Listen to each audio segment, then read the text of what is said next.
സ്വർഗാവകാശികൾ സ്വർഗത്തിൽ ഓതുന്ന മൂന്നാമത്തെ സൂറത്ത് മറിയം. ഗർഭിണികളായ സഹോദരിമാരെ, നിങ്ങൾ ഓദിക്കോ, നിങ്ങൾക്ക് ഒരുപാട് നന്മയുണ്ടാകും. ആ ജനിക്കുന്ന കുട്ടി ഖൈറിലും വലിയ ബറക്കത്തിലുമാകും, നിങ്ങൾക്ക് ഗുണമുള്ള കുട്ടിയായി മാറും. മാത്രമല്ല, സ്ത്രീകൾ ഇത് ഓതൽ നിത്യമാക്കണമെന്നാണ്. കാരണം അവരുമായി ബന്ധപ്പെട്ട ഒരുപാട് മുസീബത്തുകൾ നീങ്ങാൻ സൂറത്ത് മറിയം കാരണമാണ്. അല്ലാഹുവേ, സൂറത്ത് മറിയം എത്രയോ ഗുണമുണ്ട്. കുട്ടികൾ ഉണ്ടാവാൻ ദമ്പതിമാരെ നിങ്ങൾക്ക് ഈ സൂറത്ത് മറിയം ഓതാം.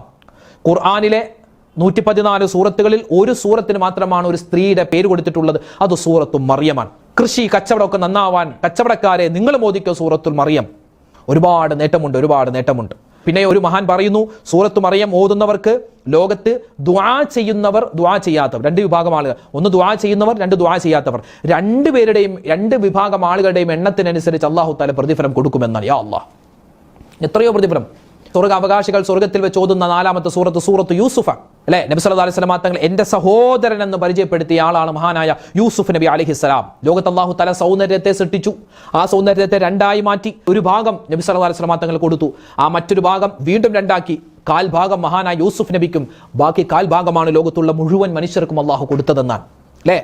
സ്വർഗത്തിൽ പ്രവേശിക്കാനുള്ള അവസരം കിട്ടാൻ സൂറത്ത് യൂസുഫ് പതിവാക്കണമെന്നാണ്. ദാരിദ്ര്യം മാറി സമ്പത്തുണ്ടാവാൻ, വിഷമ പ്രയാസങ്ങൾ മാറാൻ ഒക്കെ ഈ സൂറത്ത് യൂസുഫ് കാരണമാണ്. അൽഹംദുലില്ലാഹ്. അപ്പോൾ സ്വർഗത്തിൽ ഓതപ്പെടുന്ന 4 സൂറത്ത്, ഒന്ന് സൂറത്ത് യാസീൻ, സൂറത്ത് ത്വാഹ, സൂറത്ത് മറിയം, അതുപോലെ സൂറത്ത് യൂസുഫ്. സ്വർഗാവകാശികൾ ഓതുന്ന സൂറത്താണ്. ഇത് ഇബാദത്തിന് വേണ്ടിയുള്ള ഒരു ആസ്വാദനത്തിന് വേണ്ടി. സ്വർഗാവകാശികൾ ചിലപ്പോൾ ചില ദിക്റുകൾ പറയും. ലാ ഇലാഹ ഇല്ലല്ലാഹ് എന്ന് പറയും, സുബ്ഹാനല്ലാഹി വൽഹംദുലില്ലാഹി വലാ ഇലാഹ ഇല്ലല്ലാഹു വല്ലാഹു അക്ബർ എന്നൊക്കെ പറയും. അതെന്തിനാണ്? ഇബാദത്തിന് പ്രതിഫലം കിട്ടാനല്ല, ആസ്വാദനത്തിന് വേണ്ടിയാണ് അവരങ്ങനെ പറയുന്നത്. അല്ലാഹുവേ, പടച്ചവനെ, ഞങ്ങൾക്കും സ്വർഗത്തിൽ കടക്കാനും സ്വർഗത്തിൽ ചെന്നിട്ട് അല്ലാഹുവേ ഈ ഖുർആൻ ഇങ്ങനെ ആസ്വാദനത്തിന് വേണ്ടി ഓതുന്നവരുടെ കൂട്ടത്തിൽ ഞങ്ങളെല്ലാവരെയും ഉൾപ്പെടുത്തണേ. അല്ലാഹ്, ആമീൻ ആമീൻ ആമീൻ യാ റബ്ബൽ ആലമീൻ.